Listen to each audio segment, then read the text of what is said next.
that I really don't know why they gave me that topic. Maybe there's a reason by the time I'm through with it. They said I should talk about leadership quality and also loyalty. Let me start with quality. We always hear about the three C's: competence, character, and what? At the end of the day, one of the things that we all here have to ask ourselves, and I'm glad, Professor Amadi, don't call him Dr. Amadi, that's the one you prefer, right? Bros, has, talked about some of them in terms of the fact, how do we look at ourselves and what do we see? It is one thing to have an opportunity to run for office. It's also another thing to be prepared to run for office. We must be better than the people that we want to change or remove or whatever the term is.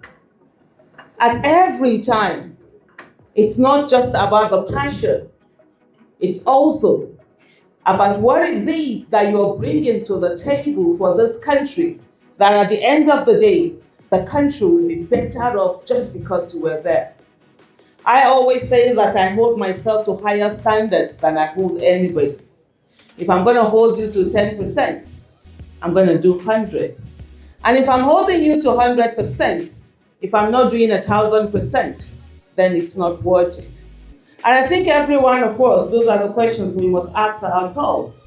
There are moments in someone's life that you sit down, not in the outside, not where anybody is, but you're alone with yourself.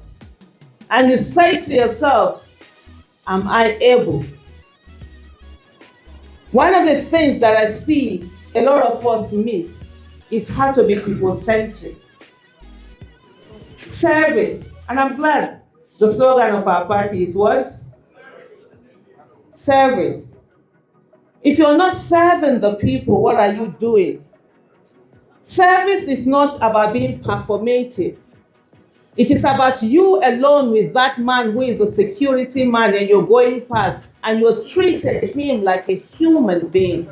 That's you serving that person. It's not about you lording it over. Oh, I occupy this place. Oh, I'm this rich. Do you know who I am? No, I don't know who you are. Did your parents tell you who you are? Do you know this or do you know that? No.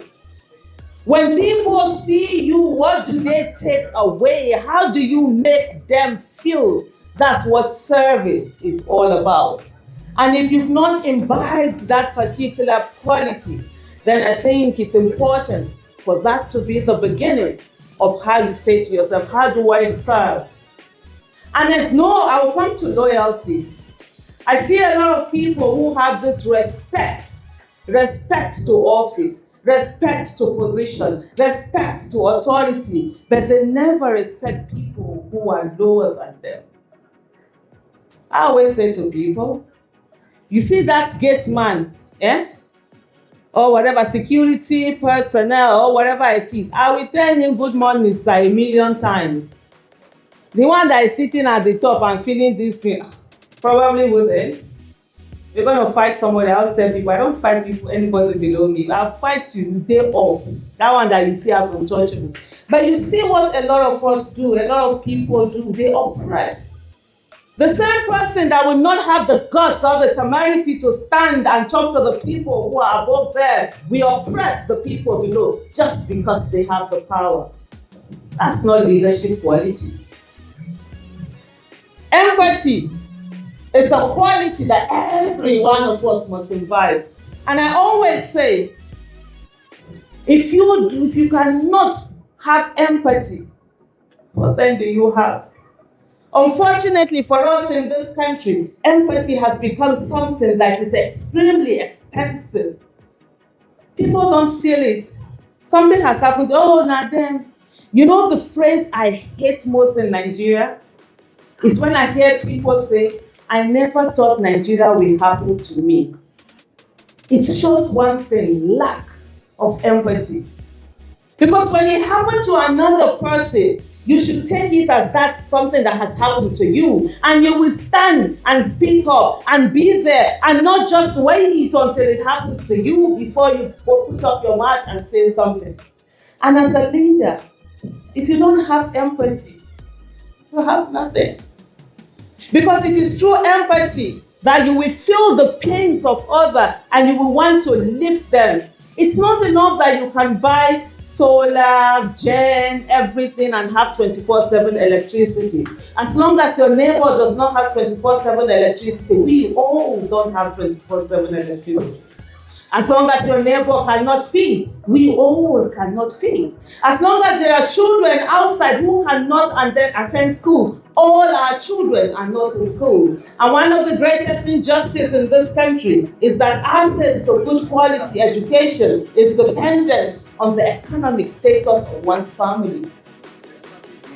If you're rich, if your parents are rich, you will have good quality education. If your parents are not rich, you will not have good quality education. No matter how brilliant you are, I have a sister who teaches in government school. I'm not going to mention the name of the state. And every day she cries. You find children who are students, rather, they are not students, who are in SS, SS1, SS2. They cannot read simple sentence. She has had to, sometimes she starts from the beginning. She leaves the curriculum and she takes them from the beginning. Why do you do that to citizens? Primary and secondary education is for the benefit of the nation. That is why you must provide free, good quality primary and secondary education. Because when a nation is educated, then the country can have development. Even the politics, I always say that democracy without education is a disaster. Because a professor of politics or of law will vote, and someone who has never been to school, has never been given opportunity, we cancel that vote. And that's why we are here. We have reached a place where deliberately the educational system was sabotaged so that some people can continue to rule, not lead. That's not a quality of a leader.